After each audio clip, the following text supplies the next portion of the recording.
Love Etc., a show that covers all aspects of life, relationship, and success. And I'm your host, Anna Elton. We have a special guest tonight.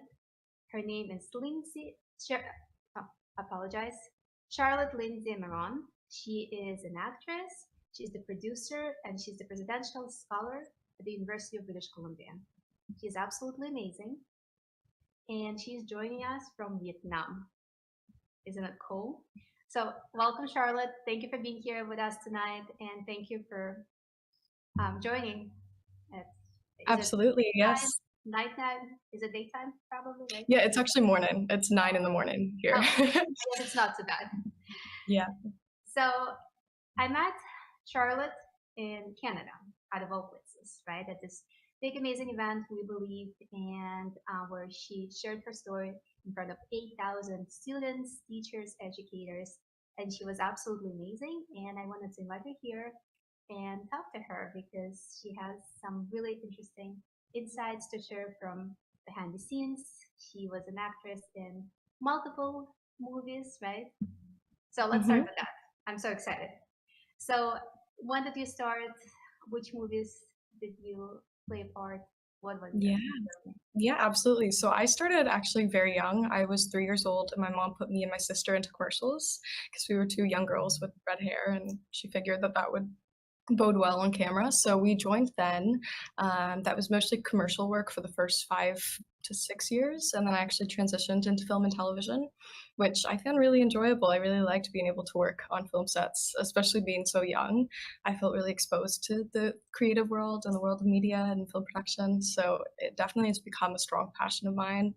I've done some horror films. So one of the largest ones I did was The Silencing with Nikolai Coster-Waldau from Game of Thrones. So that was when I was 15 years old, and I was playing a horror victim. So definitely an interesting character to dive into, but I really enjoyed it. I enjoyed the whole process of showing up on set. I had to take time off school, so that was enjoyable, and just being able to engage meaningfully with the character and the different cast and crew was great. That's awesome. So, out of all genres, right, horror movies, and I love that. I always wanted to be in a horror movie because you just want to know, like, how is it behind the scenes? Like, when you're playing the part, are you still scared or like you're kind of having fun? Like, how does it feel? No, I actually find horror films very scary. I can't really watch them that frequently, but actually filming them is just great. You have like the whole script in front of you, so you're not scared. There's also so many more people, so all the creepy scenes where people are kind of like alone and isolated, you actually have on the other side of the camera like 40, 50 people that are just watching you. So it's definitely not that scary. Awesome. So, how about Yeah. makeup? Did you have any interesting makeup on set? I did, yeah. So they had to like brush my hair upwards to make it really messy because I was like in the woods for months, so dirt all over, wounds. I had like a scar on my neck that they had to put on, so lots of prosthetics. It was a really interesting process. I think it was an hour of makeup each day. And at the end of the day, I had so much dirt on my body that I'd go and have a bath and the water would just be like brown or black. It was kind of gross, but I enjoyed it, so it's worth it. Yeah. So the whole process, how many days did you spend on set, or like how long was the whole production? Yeah, whole production was about a month and a half. So I spent a decent amount of time on set. I wasn't in every scene, I was in about half of it. So I spent probably good 20 to 30 days on set. Yeah. And and where was the production taking place? It Was was it in Sudbury, so it was in rural Ontario. okay? So in Canada. Yeah. And so since you were underage, minor, right? Did you meet your one of your parents on set, or like did hmm Yeah, my parents both went to set at separate times, so they took turns, which was nice. I think they enjoyed it as well, being able to be there and spend that time with me, and then also like explore film sets themselves. It was good. Yeah. that's awesome. And did they usually more than 8 hours, right? Usually movies Yes. run for like 10, 12 plus hours, right? Depends when they just want to finish. Probably, yeah, yeah. I mean, there were labor laws because I was underage, so I couldn't work more than 8 hours consecutively. But definitely, there were like night shoots where we were working throughout the whole night, which was very tiring. We'd finish at like 6 in the morning, and then you go home and sleep. So it definitely skews some of your schedule. But yeah, it's good. Awesome. So that was your first big production, right, at 15. Yes. So how about casting, right? So I'm sure, some of our viewers watching and saying like, oh, that would be great. Like I would love to be in a movie, or like maybe my child, my grandchild would like to be in a movie. So where do you start? So you started early, right? You were in Mhm. commercials and things like that. But let's say if you're not in the industry, is there like a way in, or you actually have to start something? Yeah, I think for agents, you tend to send a demo reel so you can record yourself performing some scenes, even scripts from like shows you enjoy or movies. You can take them and then take the script of the character and then actually film yourself performing that scene. And then you would go and submit that to different agents and they would be able to recruit based on that. So, yeah, you can start pretty small. And I think that the barriers to entry are lessening as time goes on because you can film anything essentially in your own room. So that's definitely very doable. I think for me, it was a bit more natural and helpful because my mom was the one who helped me and guided me into the process. Um, but it's definitely doable if you're alone and you just want to try it out. I think just taking the initiative and filming some things and sending them around, something good should come of it. Yeah. That's awesome.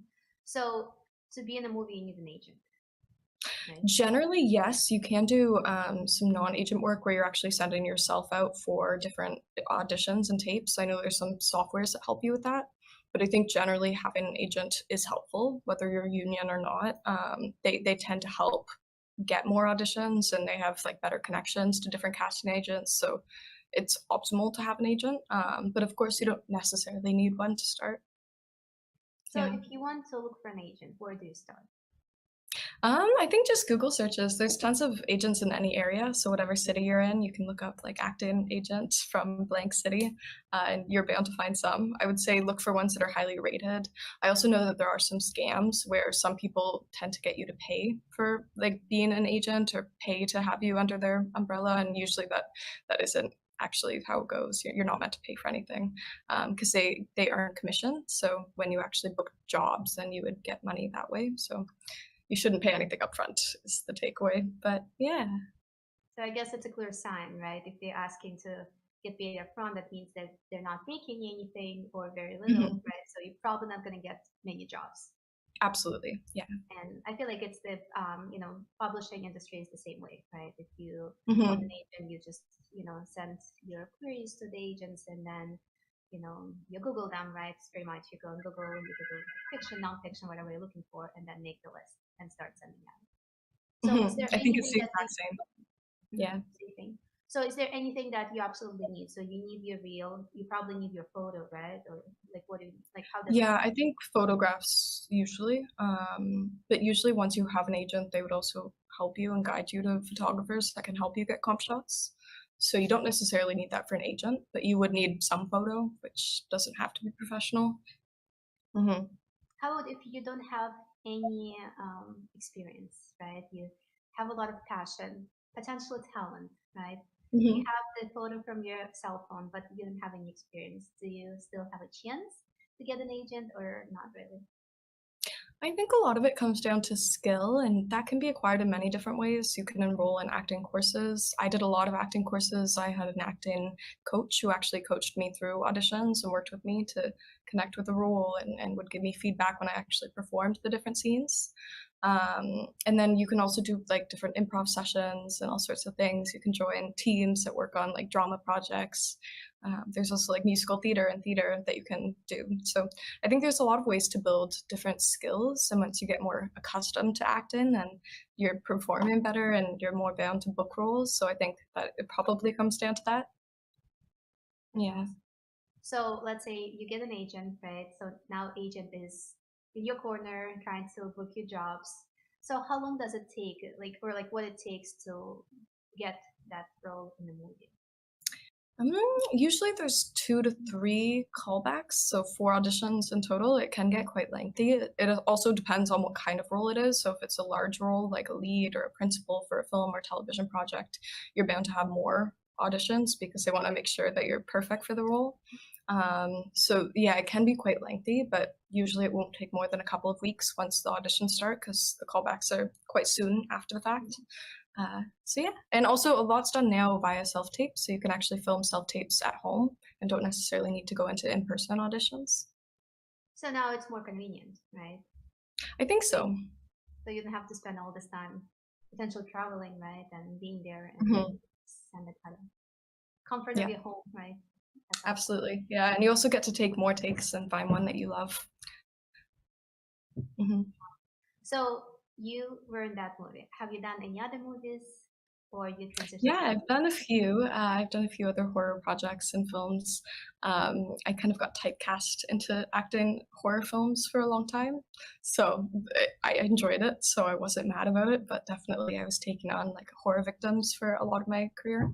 And I still am acting, although it is a little difficult balancing that and then also finance. And I'm doing some film production and I'm in school, so it's definitely harder to take on roles right now. So I'm taking a step back, but eventually I would love to go back into it. that's amazing. Hmm. So can you tell us a little bit about what you do right now? So you transitioned from being in movies to finances, right? And Yes, being the yes, producer, finance.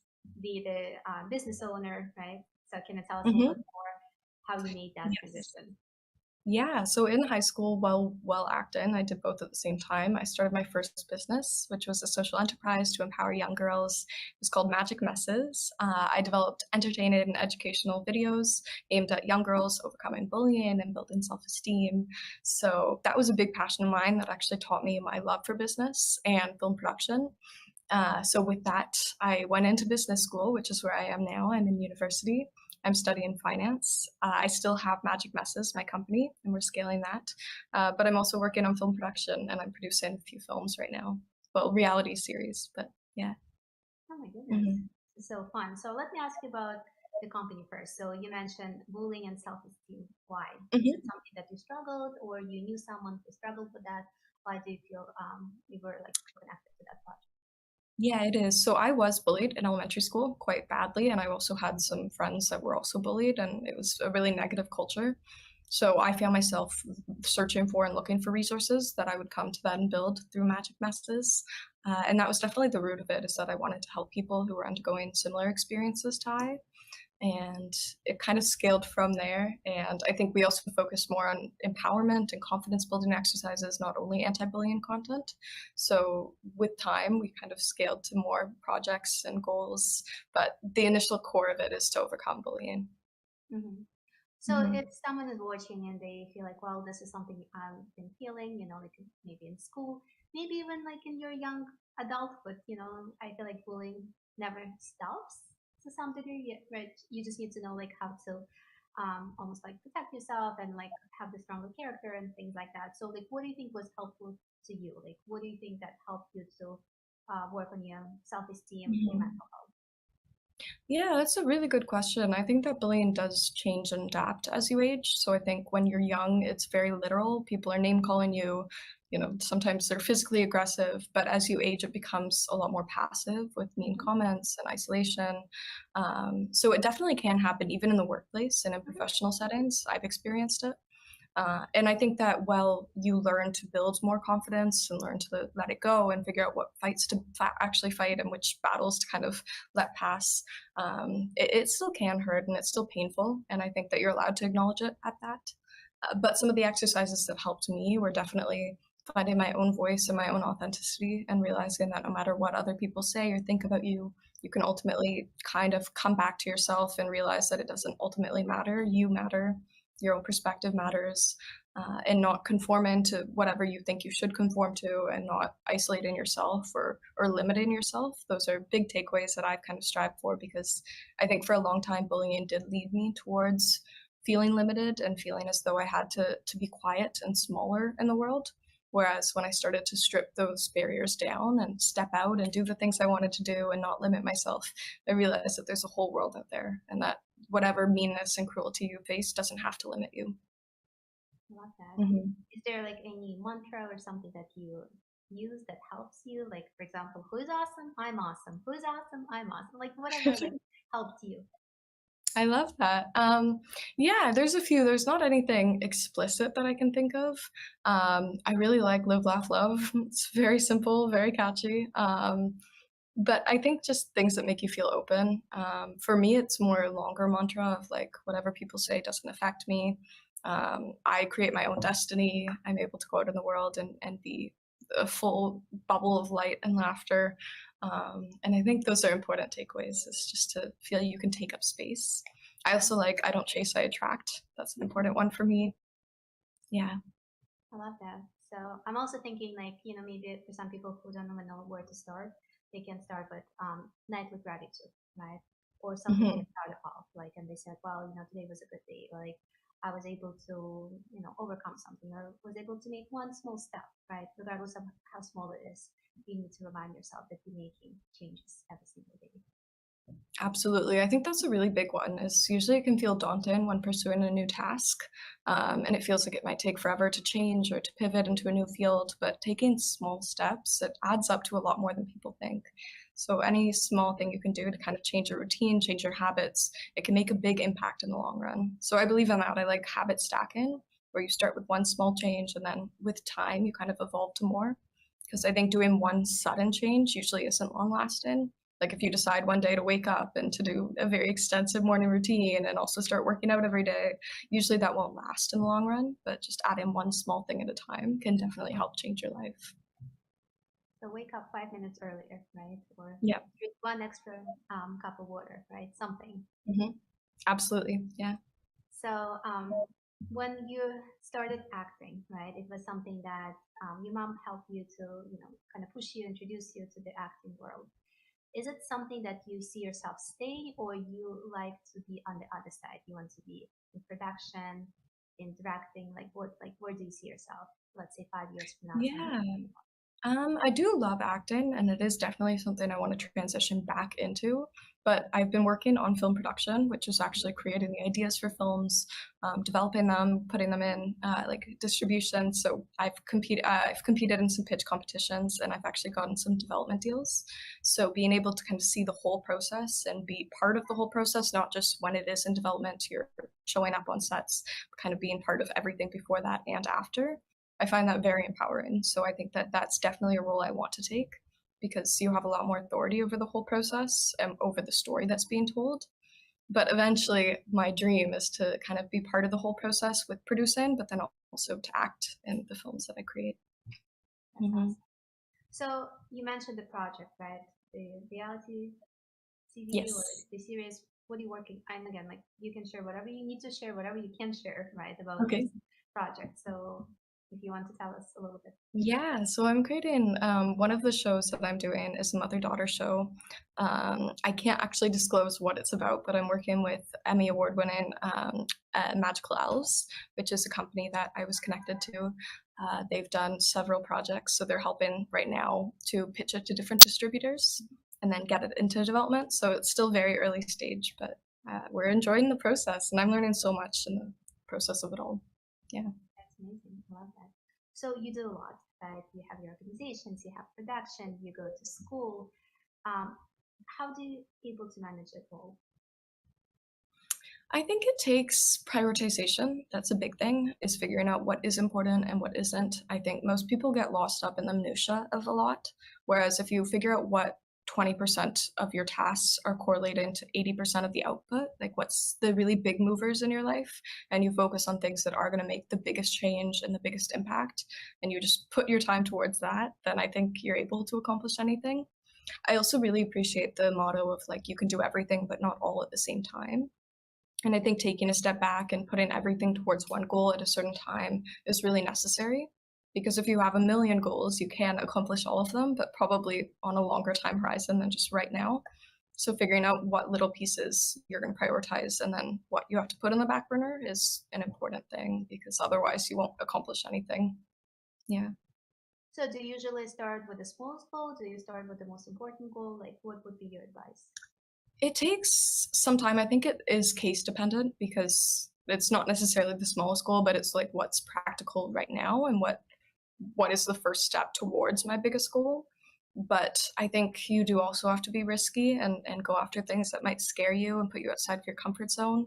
So in that sense, definitely chase your biggest goal right now, but also do it in a way where you're kind of laying out your timeline and laying out the different steps that's going to take to get there, because you also don't want to get overwhelmed by the magnitude of a goal. You want to see oh, what's the first step to get there? And then if you focus solely on that, I think that you can definitely accomplish it in due course.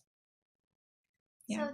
So you feel like it ever happened to you when, you have some kind of idea or goal or vision, right? And then as you start doing it or working towards that goal, you kind of realize that maybe this is not exactly what I wanted, and then you kind of change the direction. I think so. I think there's definitely been a lot of times when I've even accomplished goals and then you realize, oh, this isn't exactly what I thought it would be.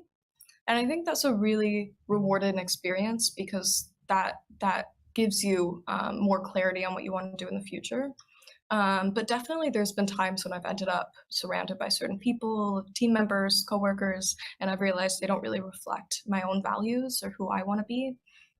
And I think in those cases, you have to be very honest and transparent with yourself about what's going on.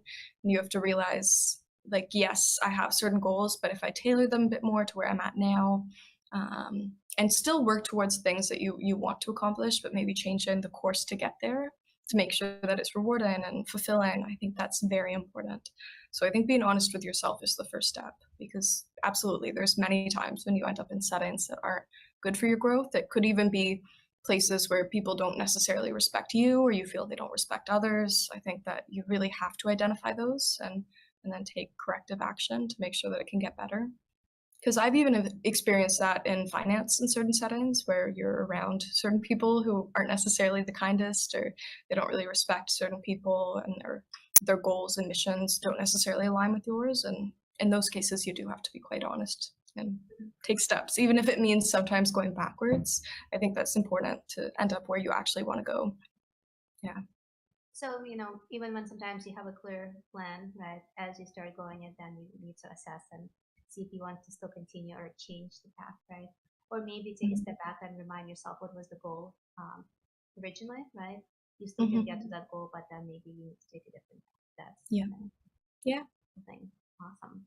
And, to do all this, assuming you need your support system, right? You need someone who is kind of there to cheer you on or like give you that emotional support or any other support.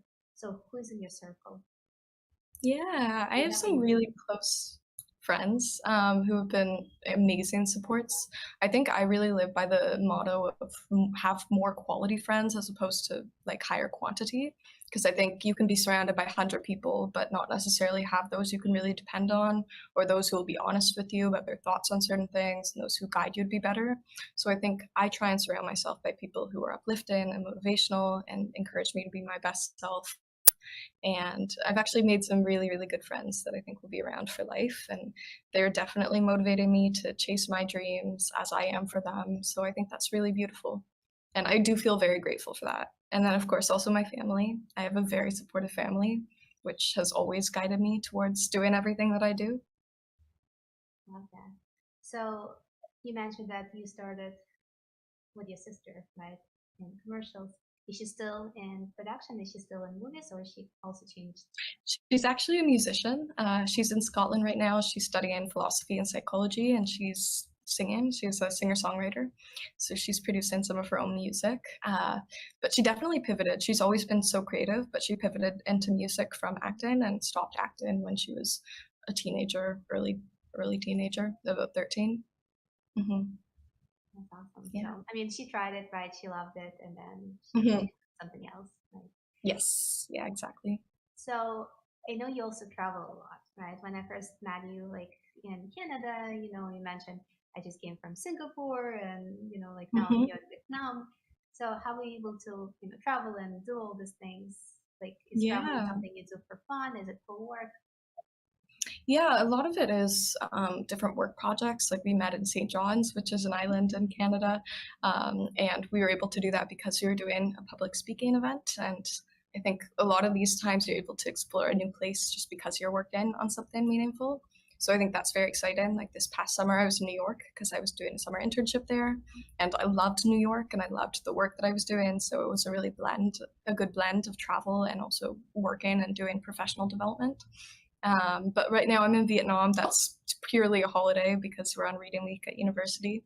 So I think having balance and figuring out when to go on holiday or when to enjoy yourself and kind of put work on the back burner versus when to actually work and put your whole effort into something. It's good, yeah. So from all your traveling, what's your favorite destination? I don't know, it's hard to say. I really loved Greece. I spent almost a month in Greece in April with my mom and my sister, and I loved it. It was beautiful. Yeah, and the food was so good. It was just a really nice experience, yeah. How about Vietnam? Is there anything that stands out for you, like in terms of Yeah, I food? mean, I've only been here for a day, Oh, and I'm a bit jet lagged, but it's beautiful so far. I've loved it, yeah. is there any particular place that you want to go, or are you still trying to? Well, right now I'm in Dunning, so we're exploring some of the city. There's some different tourist attractions we want to go to, and some historical sites. So, Awesome. So enjoy. You thank deserve you. it. So when you think of finances, out of all things, why you decided to go into business finances from Mhm. acting, right? It's a Yeah, big jump. it is. It is. I've always loved both math and numbers, and also media and entertainment and creativity. So I think that going into finance is really honing in on some of my more analytical skills. And I've really enjoyed the process of learning about the world through the lens of finance. You learn a lot about macroeconomics and different trends, and you really come to understand how things happen, how things like originate, different operations between countries, and I think it gives you a really good foundation, especially for anything in business. Knowing numbers is at the core of it all. So I've enjoyed that. I think ultimately I don't want to go only into finance because I do feel a little limited creatively, but it is a really good medium to work in business and learn more. So yeah. Love that. So you're doing it all, and you also do public speaking, right? Yes, yes. I So started public speaking when doing my social enterprise in high school because I was working on a lot of anti-bullying and self-esteem uplifting projects. I actually did some public speaking events with Me to We, which is a charity that was in Canada. And then from there, I just grew to love it. I really like connecting with audiences and talking to them. So yeah, I feel very lucky to be able to do events like that still. So when you were doing all of this, right, do you feel like at any point you felt like it's, too much for you, it's too overwhelming, you're not good at something? Do you feel like you had any, various doubts, any things? Um, I think I do. There's definitely moments when you do feel a little overwhelmed, and that can kind of um, skyrocket into all sorts of other fears and things that come up. It's really easy to kind of go down a rabbit hole of feeling bad, but I think that pulling yourself out of it and taking breaths, I really depend on like meditation and spirituality and different exercises to ground myself, and that helps me overcome a lot. But I think the biggest thing is whenever you are feeling negative, ensuring that you're still processing the emotion and not suppressing things. You want to feel whatever emotion is coming up, but then also going towards something productive and kind of telling yourself it's going to be okay so that it doesn't kind of transform into more. That's an important lesson. Because I feel Mhm. like, whenever someone's following, celebrities, actresses, business owners on social media, all you see is the successes, right? You see the highlight Mhm. reel, right? You only see when, they're doing something new, they starting the new project, they have the new accomplishment, right? But you don't really see what's going underneath, right? Like what's behind all the successes, right? How many, Mhm. stressful, nights or evenings or like whatever it is, the weekends that you've been working nonstop, right? Or like when you see, people maybe watching you're going to Vietnam, right? But then like what led to like all the hard work that before you went on the Yeah. vacation, right? So what is Yeah, I something think like, that's Yeah, I was just gonna say, I think that's something that we can all do better is to be a bit more expressive of our highs and our lows on social media because it definitely is just a representation of our best days. And I think that even I'm guilty of that. When I'm posting pictures, it's usually when I'm at my highs or I'm happy or doing something exciting. So I think that definitely having that awareness that people are only posting their best days on social media, that can help remind you that you're not alone. man, as a therapist, I always tell my clients, whenever you go, I think we lost, well, I think we lost Charlotte here, but, whenever you go on social media and then you see someone's highlight reel, it's hard to, Hello? it's really, okay, Charlotte is back. Hi, yeah. I think I disconnected. Yeah, we lost you there for a second, but you're back. So, Okay. so what I was thinking is like whenever you go on social media, and then when you see someone's doing really well, and you're thinking like, well, it's not my life is not like that, not like this right now. Just take a step back and remind yourself what's going well in your life, right? And it's Yeah. really unfair to compare everyone's best, everyone's vacation to your everyday life, right? Or maybe It think of is. like what's coming up for you. Like, is there anything exciting, anything fun that you can look forward to? Yeah. And I think also we need to remember that we're on our own journeys. So if we're going through things differently or, our successes aren't linear and we're facing setbacks, we need to understand that our goals differ from other people's. So someone might be experiencing something, they might be having a win, but that doesn't necessarily mean that you're worse off or you're, a worse person or anything like that. It just means that you're kind of on a different journey and you're going to get to where you're going and your end goal is different than another person. So I don't think comparison is ever a productive thing. Yeah, so you're not Hmm. competing with other people, you just need to compete with yourself. So you're a Hmm. better version of yourself tomorrow than today. Yeah. Yeah. So at this point, when you think back of your childhood, and if you would give any advice to your younger self, let's say you're 15-year-old, is there any advice you would give to yourself? Yeah, I think I would tell myself to be less hard on myself because I think I've always been a big dreamer and I've had big goals for myself, but I think I've sometimes gotten a little paralyzed in the fear of like, oh, I'm not doing enough and soon enough. So I think taking a step back and recognizing how far you've come is a lesson I would give myself, and just to be happy and live more in the moment. I think that's something that everyone needs to do because usually we get so obsessed with like, oh, I need to go here, I need to achieve this, but taking a step back and recognizing that, we're living life and we need to enjoy every moment. It's very important. So usually the goal oriented and success is really addictive, right? So you reach one goal and then instead of celebrating, you're aiming for the next goal, right? You're already thinking Hmm. what are you gonna do and how you're gonna do it, right? And we rarely Hmm. pause and really celebrate in the moment, which is important, Yeah, right? Because in reality that success, happiness, it's the journey along the way, right? Not just the goal. Because unfortunately, unfortunately, once we reach that goal, we're already going for something else. And I'm thinking when I was going exactly. back to school, for my PhD, I was thinking, okay, 2 years from now, I'll get my PhD. And then I was thinking like that would be so great to graduate. And then when I got to that whole graduation, I was like, I don't really care. I already moved on. I'm like already thinking about other things, right? But then just like pausing and say like, hey, it was, a lot of hard work and I deserve like a day off. And sometimes you don't even allow yourself that, right? You just keep moving. Hmm. And Yeah. sometimes we forget to have fun. We're so involved and so engaged and so focused that we forget to have fun. So how about for you? Like, how do you have fun? How do you pause and how do you remind Yeah. yourself that we I've need to gotten very into travel. I think travel is a big thing. I've loved seeing more of the world and exploring it. So that's definitely a big thing. I like to spend time with my friends. I really love films, so I like watching movies. I like to read, which is something that I think is really nice, especially to calm down and relax. I like to listen to music. I like to write poetry, all sorts of little activities. Because I think anything you do that's maybe not just like mindlessly on your phone, I think it's usually something that's going to help you kind of get to know yourself better, enjoy life. So I think I tend to prioritize things that aren't like technology related when I'm not working. Hmm. awesome. So Yeah. what we learned tonight from you that anything is possible when you believe and put a lot of hard work, right? Yeah. So if you can give one last piece of advice for our viewers, like what do you think would be important for people to remember, to recognize as they try to achieve their dreams?